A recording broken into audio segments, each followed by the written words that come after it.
गया। हर जगह भाषण हो रहा है। हो गया ना। पूरा नहीं, अब इतना पूरा साल अंबेडकर के जीवन के बारे में। Madam Speaker, I move to leave to introduce a bill further to amend National Institute of Technology, Science, Education and Research Act 2007. Also to introduce the bill. I move to leave. For leave to introduce bill further to amend Institute of Technology Act 1961. Also to introduce the bill. Yes. Leave be granted to introduce एक introduction करा bill. Those in favor में से आए, those against में से no. I think the ayes have it. The ayes have it. The leave is granted. The minister may now introduce the bill. Javadekar ji I introduce the bill. 15 also second bill also. I introduce both NIT and IIT bill. I introduce the NIT bill.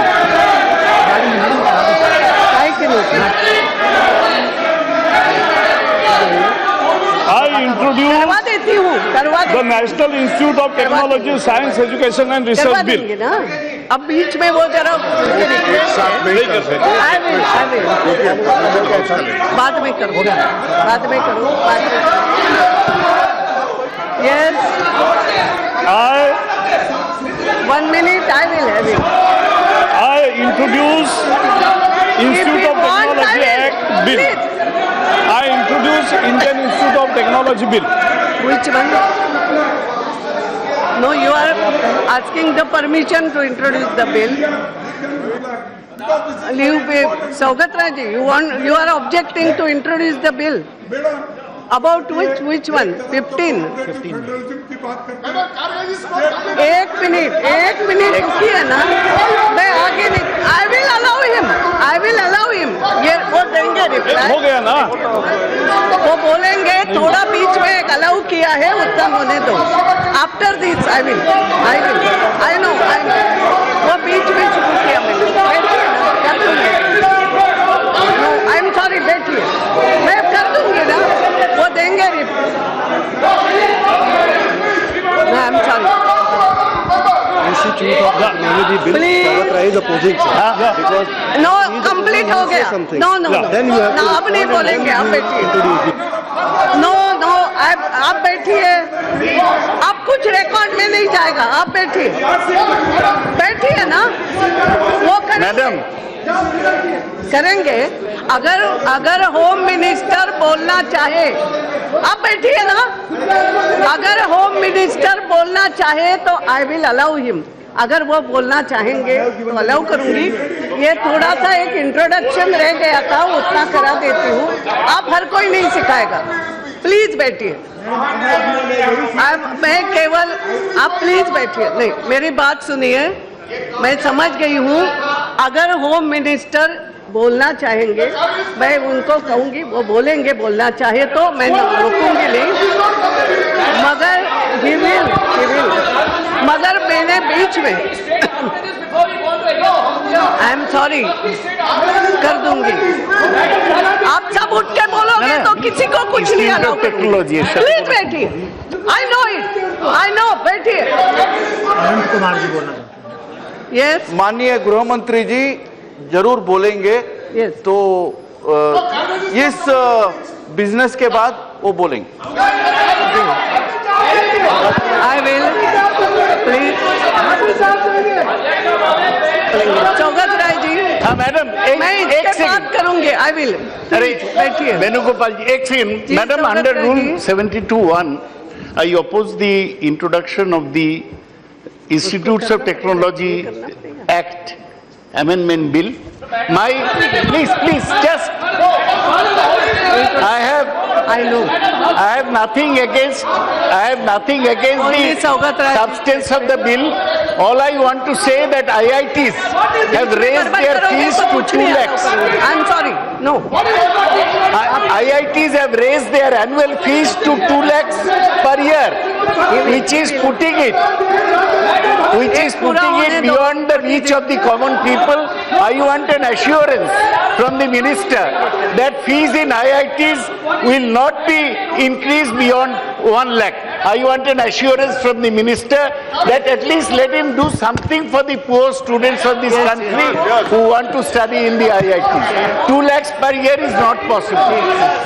Saugat Rai ji, honorable member has It's okay. raised it. I oppose it only on one point, and let me assure him that we have already taken 3 decisions: scheduled caste, scheduled tribe, OBC.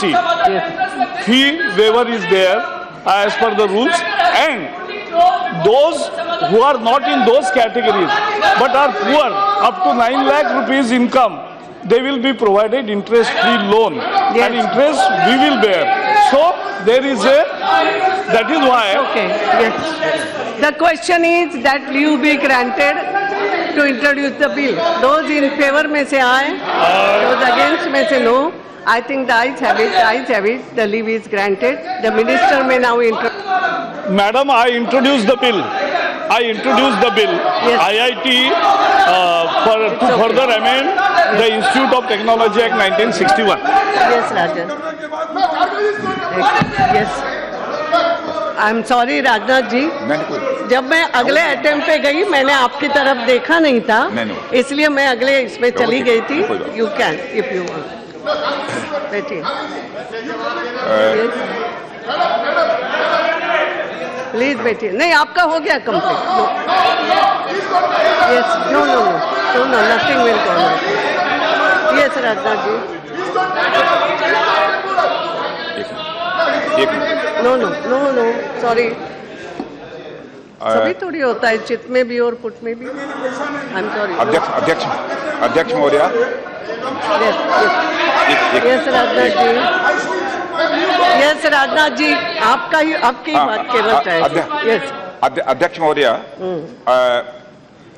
ये कांग्रेस ये संसदीय दल के नेता श्री खड़गे जी ने जो ये आरोप लगाया है हम लोगों के ऊपर. Please, nothing will go on record, only Rajnath ji statement. Yes. अच्छा, मान लिया सही है गलत है, इसका फैसला तो बाद में होगा. यस.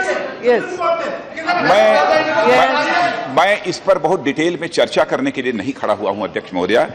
बस एक चाहेंगे तो मैं उसके लिए तैयार हूं. मैं बस चाहेंगे तो मैं तैयार हूं. एक मिनट मेरी बात सुनिए. उन्होंने कहा कि अरे कोई नोटिस हो गई तो बहस ऐसी होती है क्या? बहस खड़गे साहब ने ये कहा. आप तय करो, करेंगे. बोला था, आज क्यों उठाया फिर? प्लीज. भाई नहीं बोलेंगे तो बैठ जाएंगे. Please, nothing will go on record. No interruption, only Rajnath ji statement. अध्यक्ष महोदया, चाहे अरुणाचल राज्य की सरकार का प्रश्न हो अथवा उत्तराखंड की राज्य की सरकार का प्रश्न हो, उसकी चर्चा करते हुए खड़गे साहब ने यह कहा है कि इस गवर्नमेंट की एक आदत हो गई है, इस गवर्नमेंट का यह स्वभाव है कि पॉपुलर गवर्नमेंट्स को डिस्टेबलाइज करना, वहां प्रेसिडेंट रूल इंपोज करना, यह इस गवर्नमेंट का स्वभाव है.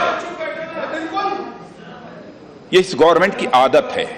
यह आरोप उन्होंने मेरे ऊपर, हमारी सरकार के ऊपर लगाया है. कोई किसी को नहीं. मैं खड़गे साहब से यह कहना चाहता हूं आपके माध्यम से अध्यक्ष महोदया कि सचमुच गवर्नमेंट्स को डिस्टेबलाइज करना, पॉपुलर गवर्नमेंट को भंग करना, यदि किसी की इस आजाद भारत में सबसे पुरानी आदत है तो वह कांग्रेस पार्टी की आदत है. मैं कहना चाहूंगा और मैं उदाहरण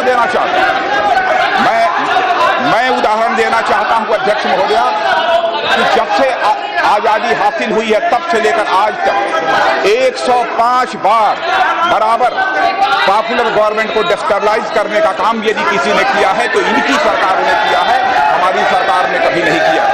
और दूसरी बात मैं ये कहना चाहता हूं, उत्तराखंड और अरुणाचल में जो संकट पैदा हुआ है उस संकट को मैं दुर्भाग्यपूर्ण मैं मानता हूं. और किसी भी पॉपुलर गवर्नमेंट को किसी को भी यह डिस्टेबलाइज नहीं करना चाहिए। यह हेल्दी डेमोक्रेसी का तकाजा है, क्योंकि बराबर यदि पॉपुलर गवर्नमेंट्स को ही हम डिस्टेबलाइज करते रहेंगे तो हेल्दी डेमोक्रेसी हमारी कंट्री में किसी भी सूरत में सरवाइव नहीं कर पाएगी। इसलिए मैं कहना चाहता हूं, उत्तराखंड अरुणाचल में जो कुछ ये संकट पैदा हुआ, दुर्भाग्यपूर्ण संकट पैदा हुआ, वह इनके कांग्रेस के आंतरिक संकट के कारण पैदा हुआ है। यह इनकी इंटरनल क्राइसिस है जिसके कारण पैदा हुआ। मैं आपको उदाहरण देना चाहता हूं, जिस समय उत्तराखंड की असेंबली चल रही थी, उस समय कांग्रेस के 9 सदस्यों ने, कांग्रेस के 9 विधायकों ने खड़े होकर अपनी सरकार का विरोध किया था। इसलिए उत्तराखंड में यह संकट पैदा हुआ है। और अरुणाचल के संकट का जहां तक प्रश्न है, वह भारतीय जनता पार्टी ने कहीं पर कांग्रेस के विधायकों के बीच डिसइंटीग्रेशन कराने का काम, तोड़ने का काम नहीं किया है, बल्कि स्वयं कांग्रेस पार्टी अरुणाचल प्रदेश में टूट गई और उसके बाद 2/3 लोग अलग होकर इन लोगों ने सरकार बनाई है। उससे भारतीय जनता पार्टी का कोई लेना देना नहीं है। अंतिम बात मैं कहना चाहता हूं, यदि इनकी नाव में होल हो, इनकी नाव में यदि छेद हो, और यदि उस छेद वाली नाव को यदि आप पानी में डालेंगे तो नाव का डूबना तय है। उसके लिए अध्यक्ष महोदया, पानी को दोषी ठहराया जा सकता कि पानी नाव में घुस गया इसलिए नाव डूब गई। तो सचमुच यदि छेद है तो आपकी नाव में छेद है, और जिस नाव में छेद है उसको डूबना तय है। दुनिया की कोई ताकत नहीं बचा सकती। पानी में यदि डालेंगे तो उसमें पानी घुसेगा। श्री अशोक नेते, अशोक नेते महोदय, धन्यवाद अध्यक्ष महोदय। मैं आपके माध्यम से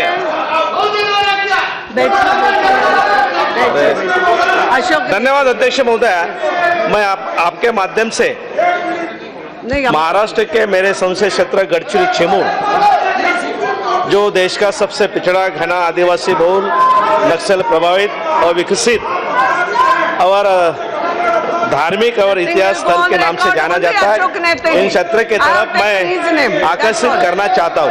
अध्यक्ष महोदय, महाराष्ट्र राज्य के गढ़चिरोली चिमूर संसदीय क्षेत्र के अंतर्गत कचारगढ़ तालुका सालेकसा जिला गोंदिया में लिंगो जंगो जो आदिवासियों के देवता है, उनकी एक प्रमुख एवं अति प्राचीन गुफा व मंदिर है। ये देश के आदिवासियों का एक बहुत बड़ा धार्मिक स्थल है तथा पर्वतीय क्षेत्र में स्थित है। यहाँ पर महाराष्ट्र राज्य के ही नहीं बल्कि देश के विभिन्न राज्यों के जैसा कि छत्तीसगढ़, मध्य प्रदेश, झारखंड, उड़ीसा सहित अन्य आदिवासी बहुल क्षेत्रों से आदिवासी श्रद्धालुओं का एक बहुत बड़ी संख्या में आना जाना होता है तथा प्रत्येक वर्ष फरवरी माह में विशेष उत्सव के दौरान प्राचीन गुफा व मंदिर के दर्शन करने वाले आदिवासी श्रद्धालुओं की संख्या लगभग 4-5 लाख तक पहुंच जाती है। अध्यक्ष महोदय, मेरे इसी क्षेत्र में, मेरे क्षेत्र के अंतर्गत तालुका चामूरसी में मार्कंडा देवस्थान एक बहुत बड़ा धार्मिक स्थल है तथा ये काशी देवस्थान के नाम से भी प्रसिद्ध है। इस धार्मिक स्थल का बड़ा महत्व है तथा इस मंदिर के निकट से पवित्र वैनगंगा गुजरते हैं।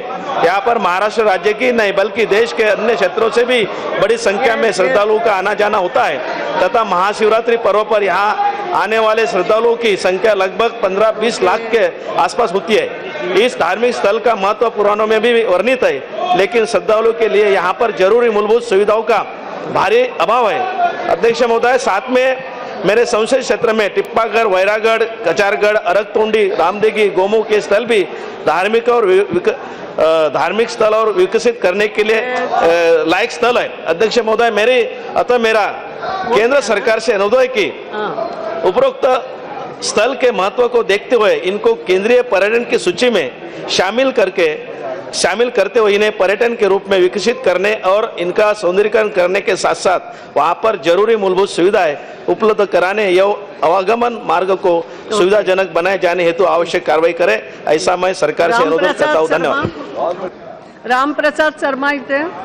Yes, thank you madam. for allowing me to speak on this very important issue relating to Assam and the northeast states. Madam, there is 4,046 km long border between India and Bangladesh, starting from Tripura to West Bengal. And the border is open, and the open border has been the encouraging factor for infiltration of Bangladeshis from Bangladesh to India. About 1 crore estimated Bangladeshis have infiltrated into India. And there is a smuggling of cattle and other items from India to Bangladesh. Last year, the total cattle smuggled was 23 lakhs, just imagine. So, and the jihadist activities. Now, there is a tremendous increase of jihadi activities in Assam. Those jihadis who are infiltrating from Bangladesh, operating in Bangladesh, they are also making Assam their playfield. So I request the government of India through you, madam, to totally seal the border between India and Bangladesh, which is 4,046 km long, so that the infiltration of Bangladeshis, smuggling of items and cattle, and also infiltration of jihadis can be stopped. Assam is now suffering the impact of jihadi training camps in various villages and areas in Assam.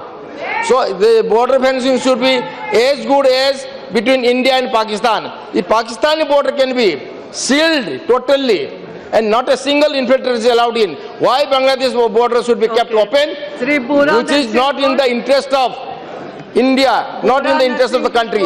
So madam, I humbly request you to instruct the government of India to seal the border. Thank you. Yes, he is not there. Sri A. Anwar Raja. Yes. The Sri Lankan Navy have been harassing and arresting the Indian fishermen from Tamil Nadu continuously and have been detaining their fishing boats even after the release of the fishermen. They also destroy the fishing nets and boats of these fishermen.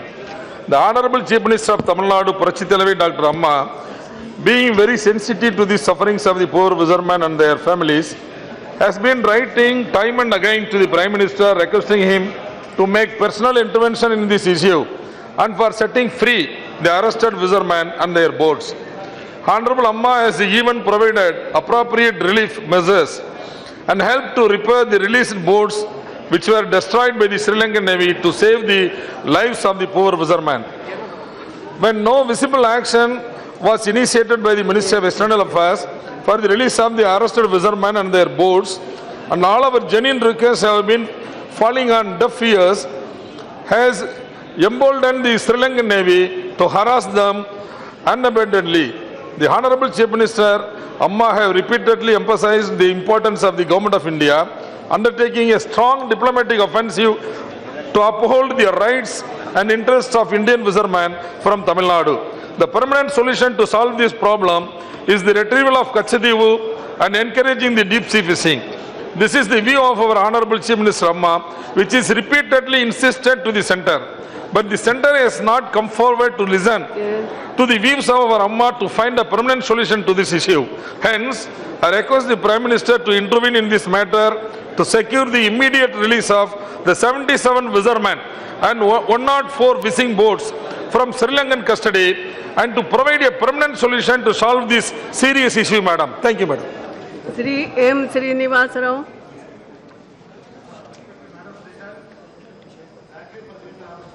Today is the matter of urgent public importance during 0 hour. The Government of India had issued in Andhra Pradesh Reorganization Act 2014 that a new railway zone will be set up in Andhra Pradesh comprising 3 divisions, namely Vijayawada, Gunturu, under the Walter Division, Godagal of the East Coast Railway, madam. For almost a decade, there has been a demand for a new railway zone with the Visakhapatnam as its headquarters, as the present Walter Division is the highest revenue earner in the East Coast Railway Zone. The total earnings of the Walter Division is about 6,280 crores in a 2013-14, madam. About 50% of the total annual revenue of the East Coast Railway Zone, madam. Respected madam, Visakhapatnam has a natural advantage having 2 major ports, abundant land bank is readily available near the Visakhapatnam railway station, So Walter Division has the biggest local shed and an excellent coach maintenance depot, madam. So as we all know, Visakhapatnam is the fastest growing city in Asia, having a reputed organizations like Eastern Naval Command, NSCL, BHL, BARC, HPCL, Refinery, Hinduja Power, etc. And the present Walter Railway Division has all medical, educational, sports, infrastructure, etc. to meet the requirements of the new railway zone, madam. After the bifurcation of Andhra Pradesh, the formation of a new railway zone in Andhra Pradesh has become an imperative as headquarters of a South Central Railway is located at Secunderabad of Telangana state, madam. It is obvious to integrate the three divisions of a South Central Railway with the Walter Division of the East Coast Railway and give the Andhra Pradesh a new railway zone to give fill-up to economy. Of course, Visakhapatnam is the ideal choice for locating the headquarters of the proposed new railway zone, madam. So, involve the natural advantage, urge upon the government of India to announce the creation of a new railway zone with the headquarters at Visakhapatnam without further delay, madam. Thank you, madam. 0 our में बहुत precisely आपकी बात रखना चाहिए. माननीय अध्यक्ष महोदय जी, बहुत बहुत धन्यवाद. आपने मुझे बहुत गंभीर विषय पर बोलने की अनुमति दी है. मेरा संसदीय क्षेत्र पानी की अनुपलब्धता के कारण डार्क जोन घोषित हो चुका है. माननीय अध्यक्ष महोदय, यमुना बेसिन राज्यों के मध्य 1994 को एक समझौता हुआ था और उस समझौते के तहत राजस्थान को 1.199 BCM यमुना जल का आवंटन हुआ था और अपर यमुना नदी बेसिन को यमुना जल आवंटन हेतु अधिकृत कर दिया गया था. महोदय, दिनांक 21 दिसंबर 2001 को अपर यमुना नदी की 22वीं बैठक में निर्णय लिया गया कि राजस्थान को 1917 यूसेक्स पानी ताजेवाला हेड से तथा 1281 यूसेक्स जल ओखला हेडवर्क से मानसून की अवधि में दिया जाएगा. राजस्थान सरकार ने उपरोक्त आवंटित यमुना जल के उपयोग के लिए महोदय 3 जिले भरतपुर, चूरू और झुंझुनू की एक प्रस्तावित रूपरेखा केंद्रीय जल आयोग को प्रस्तुत कर दी थी. मैं आपका ध्यान आकृष्ट कराना चाहूँगी, आयोग ने उपरोक्त दोनों प्रस्तावों को इस शर्त के साथ अनुमोदित कर दिया था कि हरियाणा सरकार से स्वीकृति प्राप्त कर ली जाए. महोदय प्लीज़, ये बहुत गंभीर विषय है, इसलिए मैं दिनांक 14 फरवरी 2003 को राजस्थान सरकार द्वारा एक MOU हरियाणा सरकार को सहमति के लिए भेजा गया था महोदय, लेकिन हरियाणा सरकार ने, उस समय कांग्रेस की सरकार वहां थी, हरियाणा ने ताजेवाला यमुना जल आवंटन बाबत इस आधार पर असहमति व्यक्त कर दी कि अगर राजस्थान को पानी दिया जाता है तो हरियाणा को जो प्राप्त जल है वो प्रभावित होता है. महोदय देखिए, उन्होंने अपना हक बचाने के लिए एक ऐसी स्थिति क्रिएट कर दी और आज दिन तक, इसलिए महोदय ये यमुना रिव्यू कमेटी को प्रस्ताव भेज दिया गया और माननीय चेयरमैन अपर यमुना रिव्यू कमेटी ने ये प्रस्ताव राज्य को द्विपक्षीय वार्ता के लिए भी भेजा गया. तब से आज तक अध्यक्ष महोदय, राजस्थान सरकार द्वारा हरियाणा से अनेक बार निवेदन किया गया.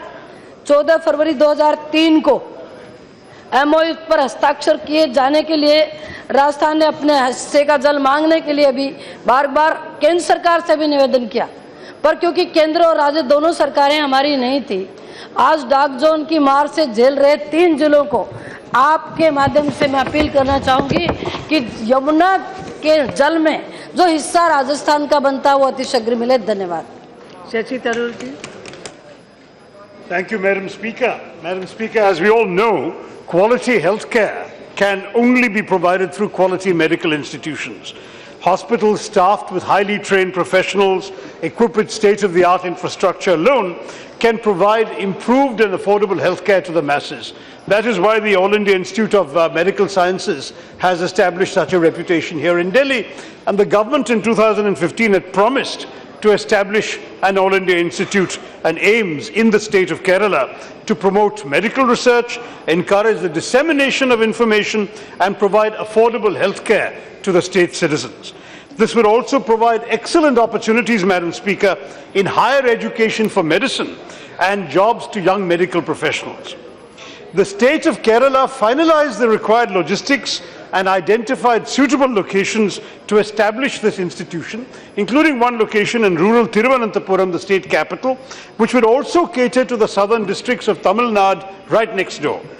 However, the central government has failed to include Kerala in the first list of states in which new AIIMS will be established. I therefore urge the government to add the state of Kerala to the list immediately, to conduct at least an inspection visit of the sites offered by the state government in keeping with the promise of the central government, and therefore to establish an AIIMS in Thiruvananthapuram at the earliest. Thank you, Madam Speaker. Sri K. Parshuraman. மக்களவை சபாநாயகர் அவர்களே வணக்கம். புதுப்பிக்கத்தக்க எரிசக்தி ஊக்குவிப்பதில் நாட்டிலேயே தமிழ்நாடு முன்னோடி மாநிலமாக விளங்குகிறது. நாட்டின் மொத்த காற்றாலை மின் உற்பத்தி திறனில் 27%, அதாவது 7600 மெகாவாட் அளவுக்கு காற்றாலை மின் உற்பத்தி திறன் கொண்டதாக தமிழ்நாடு விளங்குகிறது. இது தவிர 1142 மெகாவாட் சூரியன் மின்சக்தி திறனும் கொண்டுள்ளது. அடுத்த 5 ஆண்டில் கூடுதலாக 4500 மெகாவாட் காற்றாலை மின்சக்தியும் 5000 மெகாவாட் சூரிய மின்சக்தியும் உற்பத்தி செய்ய இலக்கு நிர்ணயிக்கப்பட்டுள்ளது.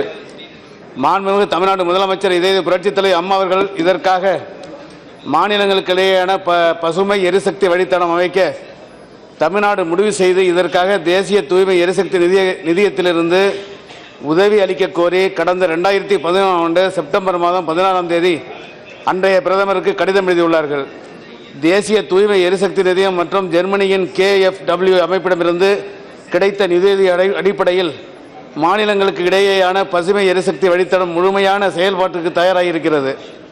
மின்சார தேவை உள்ள மாநிலங்களுக்கு புதுப்பிக்கத்தக்க கொள்முதல் கோரிக்கையை எதிர்கொள்ள ஏதுவாக தமிழகம் உபரியாக உள்ள 1000 மெகாவாட் காற்றாலை மின் உற்பத்தியை விற்பனை செய்ய நிலையில் உள்ளது. மின்சாரத்தை விற்பனை செய்ய புதுப்பிக்கத்தக்க எரிசக்தி தேவைப்படும் மாநிலங்களுக்கு தமிழகத்தின் உபரி மின்சாரத்தை விற்பனை செய்வதற்கு மாநிலங்களுக்கு இடையேயான பிரத்யேகமான ஒரு பசுமை எரிசக்தி வழித்தடம் அமைக்க வேண்டியது அவசியம். அப்போதுதான் தமிழகத்தில் இருந்து உபரி உள்ள மின்சார வெற்றிகரமாக கொண்டு சென்று மற்ற மாநிலங்களுக்கு மின்சாரத்தை விற்பனை செய்ய இயலும். அது போன்றதொரு மாநிலங்களுக்கு இடையேயான பசுமை எரிசக்தி வழித்தடம் அமைப்பதற்கு மத்திய அரசு எரிசக்தி நிறுவனம் ஏற்கனவே திட்டமிட்டிருப்பது மாண்புமிகு அம்மா அவர்கள் அறிவார்கள்.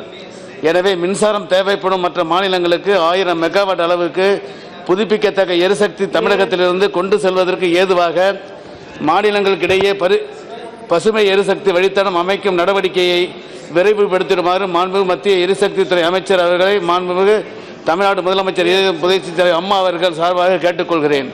அதுபோன்று பிரத்யேக கட்டமைப்பு உருவாக்க சிறிது காலமாகும்.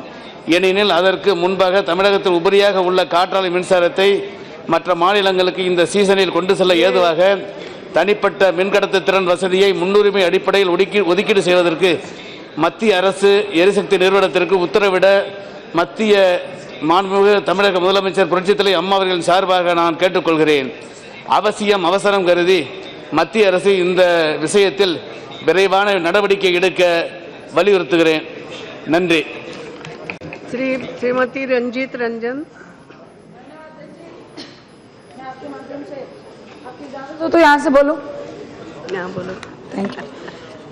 अध्यक्ष जी, एक बार फिर हम लोगों ने बहुत सारे डिस्कशन किए थे निर्भया और बहुत सारे रेप को लेकर यहाँ पर बहुत गंभीर चर्चा हुई, बहुत सारे नियम भी बनाए गए, लेकिन जो देश की स्थिति है एक बार फिर से हम सबको मार्मिक भी करती है और शर्म से सर को झुकाती है. एक घटना रोहतक में हरियाणा में हुई जिसमें एक बच्ची का 20 साल की वो लड़की आज हो चुकी है. 2013 में उसके साथ गैंगरेप हुआ. जिन्होंने गैंगरेप हुआ कुछ मंथ के बाद वो जेल गए. जेल जाने के बाद कुछ महीनों के बाद ही उनकी जमानत हुई और अब 2016 में वो बीच में बार बार उसको धमकियां देते रहे कि केस वापस लिया जाए. उसको कोई प्रोटेक्शन नहीं मिली और एक बार फिर उन्हीं लोगों ने उसके साथ गैंगरेप किया. और आज उस लड़की की क्या हालत है, उसके अंदर क्या चल रहा होगा कि किस तरह की प्रोटेक्शन हमारी सरकार, चाहे सेंट्रल में हो चाहे स्टेट में हो, किसी भी की सरकार हो, क्या हमारी महिलाओं की सुरक्षा हमारे देश में नहीं है, ये हमें समझ लेना चाहिए. दूसरा कांड हुआ महाराष्ट्र में अहमदनगर, जहां पे टीवी दिखा रहा है कि फिर से एक बार निर्भया जैसा कांड हुआ. 15 साल की बच्ची चाय पत्ती लेने जाती है, 3-4 लड़के उसके साथ गैंग रेप करते हैं, गैंग रेप ही नहीं करते हैं, उसके इंटरनल पार्ट को क्षति पहुंचाते हैं, उसके दोनों बाजुओं को हड्डी तोड़ देते हैं, वो भी आज आपके सामने है। तीसरा कांड बुलंदशहर में एक लड़की के साथ 1 साल पहले रेप हुआ था, वो प्रेग्नेंट थी, आज उसको बच्चा हुआ है, उसको हॉस्पिटल में जाके धमकाया जा रहा है कि केस वापस लो, वो एसएसपी के पास भाग के जा रही है। ये हमारा देश पुरुष जानवर है या मानवता बची हुई है? अध्यक्ष जी, मैं बार बार इस सदन से, मुझे नहीं लगता कि हम महिलाओं को या उन बच्चों को न्याय मिल रहा है, चाहे जितने भी कानून हो। यहाँ पे बोल के भी सिर्फ मैं अपने मन को सेटिस्फेक्शन देना चाहती हूँ, शांति देना चाहती हूँ, और उन बच्चों को सिर्फ यह बताना चाहती हूँ कि कहीं ना कहीं अगर मैं कुछ नहीं कर पा रही हूँ तो अपने गुबार को सदन में निकाल कर मैं उनके साथ हूँ। सिर्फ इतना बचाना चाहती हूँ। आज मुझे भी यह विश्वास नहीं हो रहा है कि क्या कहीं पर भी किसी भी प्रदेश में राजनीति ये ना हो कि कहां पे किसकी सरकार है। जिसकी भी सरकार हो, महिलाएं और बच्चियां तो हमारी हैं, वो किसी पार्टी या किसी धर्म की नहीं है। कहीं दलित के साथ हो रहा है, कहीं ओबीसी के साथ हो रहा है, कहीं फॉरवर्ड कास्ट के साथ हो रहा है, महिलाओं के साथ हो रहा है, बच्चों के साथ हो रहा है। क्या हमारे देश में उनको न्याय मिलेगा या हम सिर्फ शर्म से सर झुकाते रह जाएंगे जब तक ये जो अभी तीसरी घटना हुई है, क्या उसका मर्डर हो जाएगा, उसके बाद हम पूरा शोर मचाएंगे कि वो बच्चा भी जाए, वो बच्ची भी जाए, तब उन गुंडों को जो बदमाश है उनको हम जेल में भिजवा सकेंगे। अध्यक्ष जी, ये बहुत गंभीर विषय होता जा रहा है। हर मुद्दे एक तरफ है, लेकिन हमारे आज घर की माँ बच्चियां, खासकर गरीब दलित ही सुरक्षित नहीं है। तो ऐसे देश में हम सिर्फ चर्चा कर कर क्या करेंगे? आज फिर से हमारा सर झुकता है। मैं आशा करूंगी कि कोई ना कोई ऐसा उपाय तो निकले ताकि उन दरिंदों को कुछ सजा मिल सके, उनको सबक मिल सके। बहुत बहुत चिंतामण मालवीय जी। धन्यवाद अध्यक्ष महोदया, जो आपने इस लोक महत्व के अति संवेदनशील और मानवीय मुद्दे पर मुझे बोलने का अवसर दिया। अध्यक्ष महोदया, चिंतामण मालवीय जी बेटी बोलिए। ओनली योर अध्यक्ष महोदया, आए दिन समाचार पत्रों में पढ़ने को मिलता है कि किसी बोरवेल के गड्ढे में कोई बच्चा गिर गया, और टीवी पर तो ये घटना 24 घंटे चलती है। सारा प्रशासन, सरकारी मशीनरी और यहाँ तक कि कई बार तो सेना को भी बुला करके उस बच्चे को निकालने के प्रयास किए जाते हैं। ऐसी बहुत सारी घटनाएं होने लगी है, और 99% मामलों में, ये बहुत संवेदनशील विषय है अध्यक्ष महोदया, 99% मामलों में वो बच्चा जिंदा नहीं निकल पाता। पूरे देश में इस तरह की कोई गाइडलाइन नहीं, कोई सख्त कानून नहीं। मैं आपके माध्यम से सदन और सरकार को अवगत कराना चाहता हूं कि ऐसे गंभीर विषय पर जिम्मेदारी तय होना चाहिए, नियम बनने चाहिए, गाइडलाइन बनने चाहिए और सख्त कानून भी होना चाहिए। अध्यक्ष महोदय, ये घटनाएं बहुत आम हो गई है, और ऐसे मौत के कुएं स्थान स्थान पर बिखरे पड़े हैं। वो तब प्रकाश में आते हैं जब कोई बच्चा उनमें गिर जाता है, जब कोई माँ बिलखती है, जब पूरा परिवार बिलखता है। उस परिवार की हम मन स्थिति समझ सकते हैं कि कैसे यह वातावरण उस समय रहा होगा। अध्यक्ष महोदया, मैं आपके माध्यम से पुनः निवेदन करता हूं कि इस विषय पर कोई गाइडलाइन जारी हो। Let me complete the list. I will be allowing Supriya ji also. Please take your seat. Sri P. Srinivas Reddy. It's not there. P. Karunakaran ji. Yes. Madam, I would like to place before this House a very, very serious issue. Yes.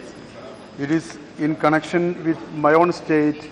Really not my own state, it is really a general issue that I want to place before this House. Madam, 2 months back, about 21 persons, including 6 women and 3 children, were missing in my state. Among them, 2 are doctors and 2 are engineers, and others are also well educated. There was no communal tension or any other activities in this area. 11 persons are in one panchayat, that is Padanna Panchayat, and 6 persons are from Trikkaripur Panchayat, and 1 from Palakkad, Ernakulam, and Trivandrum. According to their relatives, They were missing for the last 2 months. They disclosed these facts only few days back. They said many of them were going outside for jobs and also for business. Some of them left families earlier for religious studies, but they were returning to their homes after 10 days or regularly after 2 weeks. For the last 2 months, their families have no information at all, and their mobile phones are also not responsive. In such a situation, the relatives informed this incident. Considering the seriousness of the issue, I met the Chief Minister of Kerala, and also I informed the Home Minister, Rajanarayan Singh, with regard to this issue. I have informed the serious issue with the Home Minister also. Since it is in my constituency, I have visited all the family members, and I told them that you give all details, evidence to the police, passport details and other evidence and the telephone calls, anything, because it is a serious issue. We don't know what is really the issue. The Chief Minister of Kerala has taken the issue with serious concern, and the order for an immediate investigation, setting up a special police team under DGP of the state itself. It was told that some of them has gone to Sri Lanka, and after that they have proceeded to Tehran, the capital of Iran. But the police could not trace them, or their whereabouts, or their motive, or their intention. It is not still known. Family members are fully cooperating with the police, providing all the evidence that they have. In such a situation, the state police Iran could not reveal the fact, since they have already left our country.